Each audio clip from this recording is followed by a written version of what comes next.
Hello friends, வாங்க இன்றைக்கி நம்ம கூட்டுப்பொடி எப்படி செய்யலான்னு பார்க்கலாம். இதுக்கு தேவையான பொருள்: தனியா 150 கிராம், அரிசி 100 கிராம், சீரகம் 50 கிராம், சோம்பு 50 கிராம், கசகசா 5 கிராம், பட்டை லவங்கம் 5 கிராம், மிளகு 25 கிராம், கருவேப்பிலை, உளுத்தம் பருப்பு. ஃபஸ்ட்டு வாணலில் கடலைப்பருப்பு போட்டு வாசம் வர அளவுக்கு வறுத்துக்கலாம். அடுத்து உளுத்தம் பருப்பு போட்டு வறுத்துக்கலாம். அரிசியை பொன்னிறமாக வறுத்து எடுத்து வச்சுக்கலாம். தனியாவை இப்போது வறுத்து எடுத்துக்கலாம். வாசம் வர அளவுக்கு வறுத்து எடுத்து வச்சுக்கலாம். இப்போது சோம்பு சேர்த்துக்கலாம்.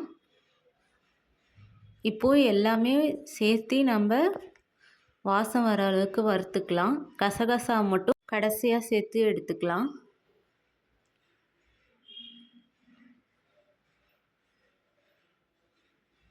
இப்போது இதெல்லாம் வாசம் வர அளவுக்கு வறுத்துக்கலாம். இப்போது கசகசா ஆட் பண்ணிக்கலாம்.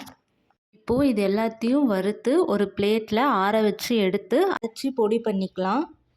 இது எவ்வளோ நாள்னாலும் கெடாது. அவ்வளோதான் ஃப்ரெண்ட்ஸ், கூட்டுப்பொடி ரெடி ஆகிடுச்சு.